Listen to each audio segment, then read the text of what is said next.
예수님의 부활에 대해서 이런저런 얘기들이 많다는 것을 우리는 알고 있습니다. 그 가운데서도 가장 유력한 것은 예수님의 제자들이 예수님의 시신을 절도해서, 그래서 빈 무덤을 보여주고 예수님 부활하셨다라고 거짓 증언을 했다는 얘기입니다. 굉장히 그게 많이 퍼져 있는 소문이죠. 그뿐만 아니라 소위 말하면은 정신 이상설도 있어요. 제자들이 너무 예수님을 바라고 사모한 나머지 자기들이 있지도 않은 부활 사건을 만들어서 소위 말하면 편향 확증을 가져왔다는 거예요. 편향적으로 잘못된 것인데도 불구하고 편향적으로 그것을 계속 확대 재생산하는 거, 그게 편향 확증이에요. 그런데 제자들이 그런 모습으로 정신이 좀 이렇게 잘못됐다, 이렇게 주장하는 그런 학설도 있습니다. 그럼에도 불구하고 우리는 예수님이 부활하셨다는 제정신으로는 할 수 없을 것 같은 이런 얘기들을 그때 당시에 초대 교인들이 다 얘기하고 다녔다는 것. 그들은 이 얘기하는 것을 정말 간절히 바라고 기대하다가 본물 쏟아놓듯이 막 했다는 것. 이런 거를 우리는 성경을 통해서 알고 있는 겁니다. 도대체 왜 그랬을까 하는 거예요. 우리 같이 한번 고린도전서 15장 14절 말씀을 같이 읽어보겠습니다. 그리스도께서 만일 다시 살아나지 못하셨으면 우리가 전파하는 것도 헛것이요 또 너희 믿음도 헛것이며 또 우리가 하나님의 거짓 증인으로 발견되리니 우리가 하나님이 그리스도를 달리 사시셨다고 증언하였습니다. 만일 죽은 자가 다시 살아나는 일이 없으면 하나님이 그리스도를 다시 살리지 아니하셨으리라. 아멘. 부활이 없다고 한다면 지금 얘기하는 거예요. 부활이 없으면 아주 굉장한 문제들이 발생한다는 것입니다. 첫째는 우리가 전파하는 것이 헛것이다 그랬어요. 복음 전파하는 것에 목숨을 둔 사람들이잖아요. 그런데 이 사도 바울을 위시한 그 증거자들의 증언이 헛것이다. 그리고 두 번째는 믿음도 헛것이다 그랬어요. 그 복음을 받아들여서 믿음을 가진 사람들의 믿음도 다 아니다 그랬어요.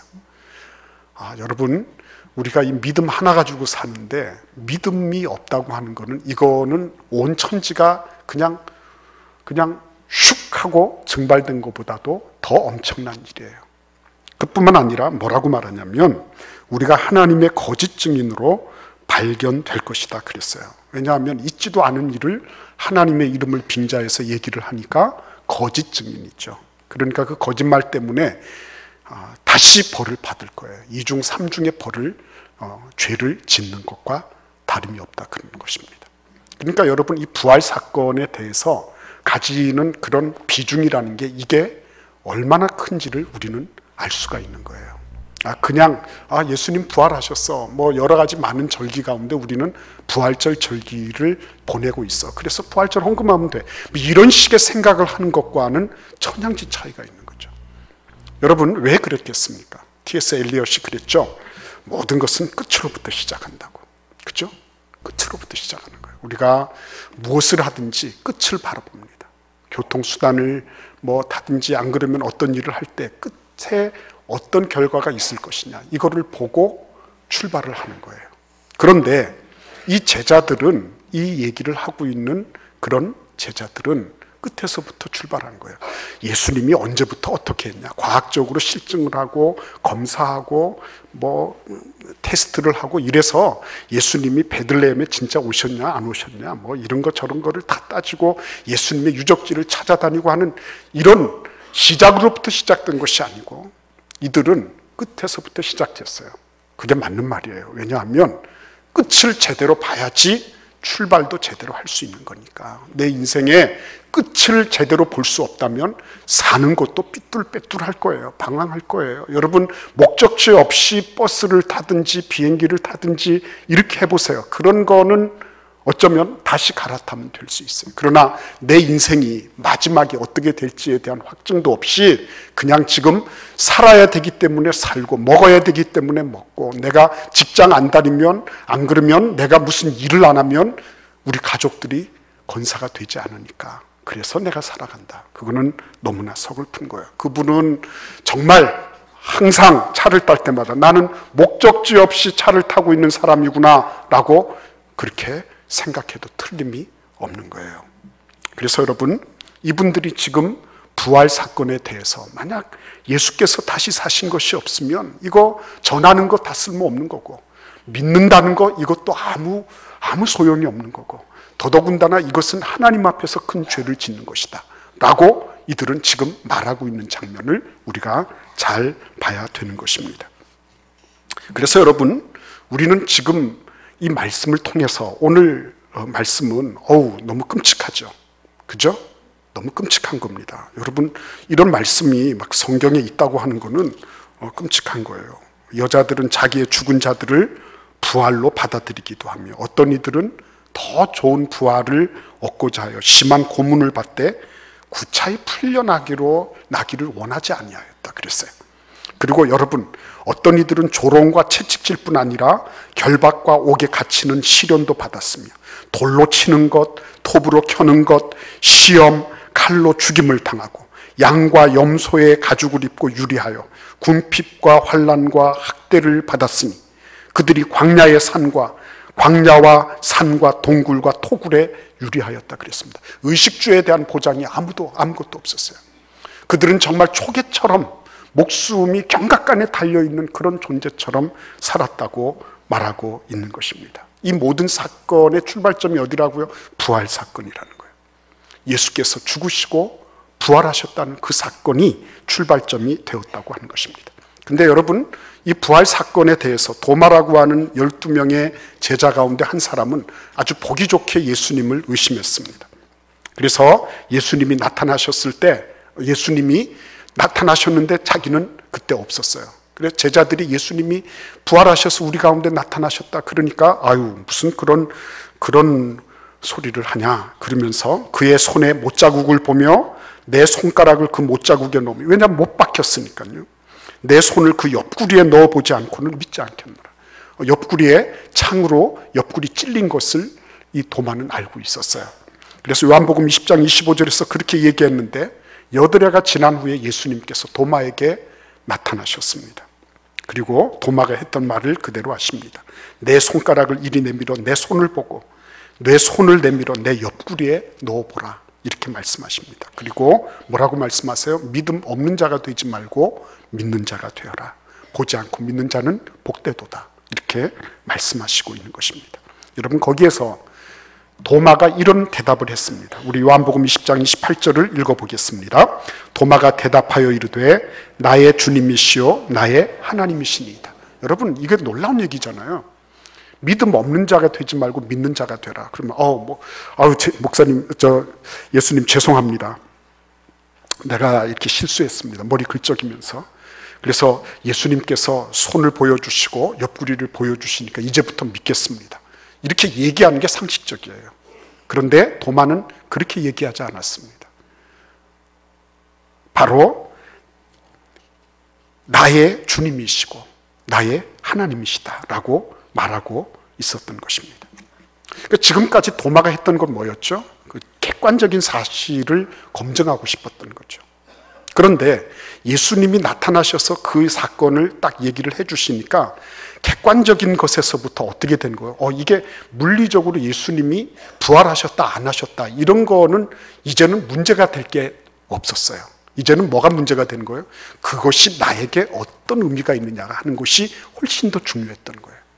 자기가 지금 보니까 예수님께서 너 내 손가락 이거 넣어봐라, 그리고 내 옆구리 넣어봐라, 다 해주셨거든요. 그러니까 이제는 그런 객관적인 어떤 그 검증을 하려고 하는 그런 것에서 도마는 갑자기 자기 자신이 이 물리적인 사건, 예수님께서 부활하신 여부에 대한 물리적인 사건, 물리적으로 어떤 것이 일어났다고 하는 이 현상적인 것을 뛰어넘어서 내 삶에 무슨 일이 일어났는지를 그는 직감하고 있었던 거예요. 그게 뭡니까? 이 예수님이 바로 나의 주님이시구나. 객관화되어 있던 예수님이었어요. 그런데 그 예수님이 이제 어때요? 나하고는 불가분리의 관계에 있는 나의 모든 삶을 주장하시는 나의 주님이시고 그분이 나의 하나님이시라는 것을 그가 고백지 않을 수 없게 되었다는 것입니다. 부활하신 예수님을 만났을 때 그의 세계관이 완전히 바뀌어졌어요. 그럼 만나지 못하면 너무 답답한 거예요. 힘든 거예요. 그렇죠? 내가 예수 그리스도 그분이 어떤 분이신지에 대해서 부활하신 그 사건으로부터 출발하지 않으면 나는 아마 평생이 뭡니까? 100년, 1000년, 만년을 내가 궁구해 나간다 할지라도 그것을 알 수 없을 거예요. 그러니까 도마는 부활하신 예수님을 만나면서 예수님 그분이 자기 자신의 삶 속에 부활하신 그분을 보니까 내 삶 속에 그분이 진짜 내 주님이시고 그분이 나의 하나님이시라고 하는 것을 그는 개인적으로 고백하지 않을 수가 없었던 것입니다. 그런데 이런 고백과 더불어서 이 고백이 그냥 단순한 한 사람, 두 사람의 고백이었느냐? 그게 아니었어요. 사도행전 2장 32절을 같이 읽어보겠습니다. 이 예수를 하나님이 살리신지라 우리가 다 이 일의 증인이로다 그랬습니다. 많은 사람들이 운집해 있는 가운데 베드로 사도가 성령님이 이렇게 임재하셨어요. 그래서 많은 이들이 막 설왕설래하고 수군거리고 있는데 그때 말했습니다. 예수님을 하나님이 살리셨다. 우리가 그 일의 증인이다. 이렇게 얘기를 하고 있는 것입니다. 여기에서 여러분 로마 제국으로 대변되는 이 세상의 실제적인 권력, 현재 권력에 대해서 이 작은 무리들, 진짜 작은 무리들이었거든요. 그때 당시 200년 주후 예수님이 오시고 200년이 되었을 때 전체 로마 제국의 인구가 한 6천만인데 그 가운데 그리스도인들의 인구는 5만 명에 지나지 않았다 그래요. 0.1%가 안 되는 겁니다. 근데 그 가운데서 여러분 들으십시오. 3천 명에서 1만 명 정도가 순교를 당한 거예요. 이 믿음 때문에. 여러분 5만 명, 전체 5만 명 가운데서 3천 명에서 1만 명으로 추산되는 사람들이 죽어나갔다고 하면 비율이 어떻게 되는 거예요? 엄청난 거 아니에요, 여러분? 여기에 무슨 일이 있는 겁니까? 항상 보면 증언이라고 얘기할 때는 순교라는 말이 같이 따라다녔어요. 그래서 증언한다고 하는 말은 순교를 각오하지 않으면 안 됐고 순교를 당하면서 그들은 증언하고 죽어갔어요. 그래서 그런 것들이 엄청난 충격이 됐던 겁니다. 무엇이 저 사람들을 저렇게 만들었는가 하는 거예요. 무엇이? 맹수들 앞에서, 그 검투사들의 칼날 앞에서 그들은 거룩하고 순결하게 그리고 의연하게 칼을 받고 맹수들에게 찢겨나갔어요. 전혀 두려워하지 않고 담담하게 그러나 담대하게 죽음의 길을 걸어갔던 거예요. 그런 모습을 보면서 원형 경기장에 모여있던 그 수많은 로마 시민들, 그 사람들은 한편으로는 피를 흘리는 모습을 보면서 광분했지만 또 다른 한편으로는 그들이 가지고 있는 비타협적이고 그러면서도 결코 숙이지 않는 그 결기, 그 믿음의 그런 힘을 보면서 그들은 스스로 의아해했다는 거예요. 스스로 자기들은 왜 그렇지? 저 사람들이 가지고 있는 게 뭐지? 하는 그런 의문을 품게 되었다고 하는 것입니다. 그래서 이 그리스도인들을 공개적으로 죽이면은 이제는 기독교의 확산을 막을 수 있겠다라고 생각했던 로마 당국자들이 굉장히 당혹하지 않을 수 없었다는 것입니다. 그럴 수밖에 없죠, 여러분. 자기들이 생각했던 것과는 전혀 다른 방향으로 지금 일이 진행되고 있었던 것입니다. 그뿐만이 아니에요. 이게 공동체 안에서만 일어나는 그런 일이 아니라 빌립보서 2장 9절에서 10절을 같이 읽어보겠습니다. 이러므로 하나님이 그를 지극히 높여 모든 이름 위에 뛰어난 이름을 주사 하늘에 있는 자들과 땅에 있는 자들과 땅 아래에 있는 자들로 모든 무릎을 예수의 이름에 꿇게 하시고 모든 입으로 예수 그리스도를 주라 시인하여 하나님 아버지께 영광을 돌리게 하셨느니라. 아멘. 하늘에 있는 자들, 천사들을 위시한 영적인 존재들, 땅에 있는 자들, 모든 인류들, 땅 아래에 있는 자들, 죽어서 지옥으로 가 있는 이런 사람들, 이런 사람들 전체가 다 그들이 무릎을 예수의 이름에 꿇고 그를 주라고 시인하며 하나님을 경배하게 될 것이다. 이렇게 말하고 있는 것입니다. 온 우주 만물의 보편적인 경배를 받으실 분이 예수님이시다는 거예요. 그분이 주님이시라는 거예요.